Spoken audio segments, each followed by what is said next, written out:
So Tomb Mold formed back in 2015 out of Toronto, Canada. They had their debut demo out in 2016, initially self-released, with a second run of tapes through the legendary Swedish label Blood Harvest, who would also release their 2017 debut full-length Primordial Malignity. If you follow death metal very closely, you likely knew Tomb Mold as early as probably 2017. They're one of those lucky bands that kind of gained steam within a year of formation. I have a buddy who's loved them since day one and for years was constantly recommending them to me, which was usually a good way not to get me to check something out. Obviously, I eventually did around the release of their second album, Manner of Infinite Forms, their first album for 20 Bucks Spin from 2018. Oh, and my buddy's also a big gamer, so he liked that the lyrics are based on some game called Soulsborne. I'm not familiar with it. So the 2018 album was getting them a lot of hype, and it really is a good album. Because of all the hype, I was still kind of on the fence, but I picked up their third album, Planetary Clairvoyance, in 2019, and it won me over, and was my favorite material from the band. So here we are now in 2023, and they have a new album called The Enduring Spirit, their first album in 4 years, which is the longest gap so far between albums. I was definitely curious as to what they had been up to, and picked up the album especially after hearing some pretty good things that, piqued my interest. The album has 7 tracks, clocking in at just under 43 minutes. So the opening track, The Perfect Memory, Phantasm of Aura, starts off with tight drum work and some technical riffing, and instantly this is sounding a bit different than their previous albums. They've always been a pretty tight band, but I think they've been really pushing themselves these last 4 years or so, I would assume. I'm a lot more open to progressive, and technical types of death metal these days, and I like when bands kind of do something different and, keep me guessing. I enjoyed the first song. It could almost fit on a Bloody Incantation album, which is fine by me.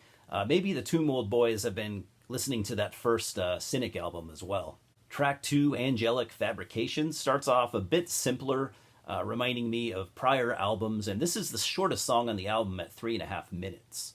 There's still quite a lot going on here, though, some kind of off-kilter riffs, some tempo changes. It gets less simple as the song kind of progresses. Very cool. Track 3, Will of Whispers, starts off with busy bass work, some clean, shimmery guitar chords, and sounds like something from a mid-era Atheist album for the first 30 seconds or so until the death metal kicks in. Check out the cool guitar solo at the 2-minute 53-second mark. That was a highlight for me, and you get another cool solo at the 3-minute 29-second mark. At the 3-minute 51-second mark, the building chaos stops for clean guitar chords, reminding me a bit of late 70s Rush with some dazzling cymbal work, and then some kind of Neil Peart-esque drumming. This leads to a crescendo at the 5-minute 42-second mark, giving a brief cathartic feel before going back. This is my favorite track so far, kind of rivaling that New Blood Incantation song, although a lot shorter. Track 4, Fate's Tangled Thread, starts off with some very technical off-kilter riffing, giving me some more Atheist vibes before speeding up into blast beat territory. The super brutal part at the 1-minute 46-second mark was super cool. I really liked it. Kind of letting the tempo slow down a bit with a chunky guitar riff and ultra low vocals and these cool little kind of guitar flourishes. The part at the 2-minute 56-second mark kind of has me thinking of Gorguts for some reason, or maybe even Demolish. Check out that riff. I think you'll agree. The string of guitar solos between the 3:53 and 5-minute mark are also really great. Solos with a lot of character. Track 5, Flesh is Armor, kind of reminds me of the best technical death metal from the early to mid-2000s, stuff like Decrepit Birth. Very brutal and technical, but not to the point where you're kind of like struggling to make sense of everything. This is one of the more straightforward songs here, giving the album some nice variety.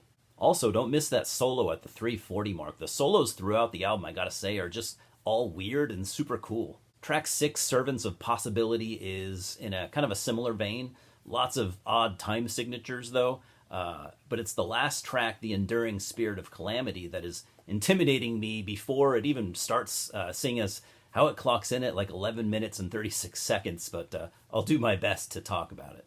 This song is pretty dense. There's so much packed into it that it easily could have been like 2 or 3 separate songs. The middle has a very quiet, atmospheric section with clean guitar chords and some slower type guitar solos, And this part of the song gives me kind of post-rock vibes, but it really works. This goes on for several minutes while it kind of slowly builds tension and reaches an almost crescendo in its own way. The song finishes with a brutal death metal attack that was pretty satisfying. And that's the album. I gotta admit, I don't know if I'll be attempting to review too many more like technical death metal albums.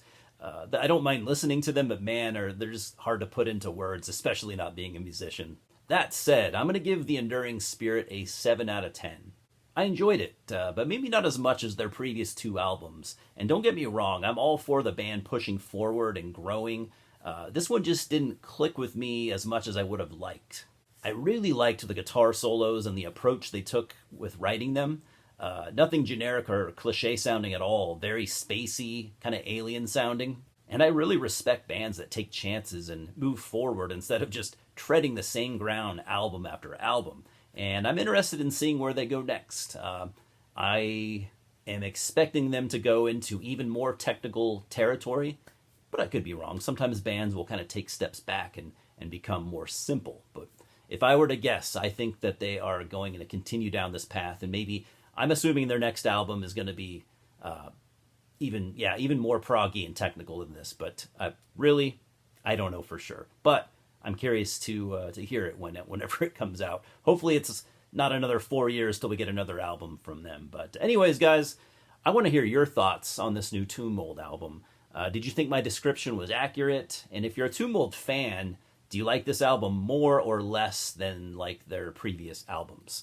I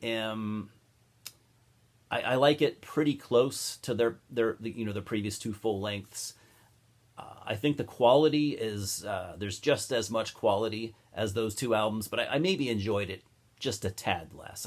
I appreciate what they're attempting, but I don't know if it clicked with me as much as their previous stuff. That said, it's a damn good album, and again, I want to hear your thoughts. So, anyways, thanks for checking this review out, guys, and we'll talk soon. Cheers.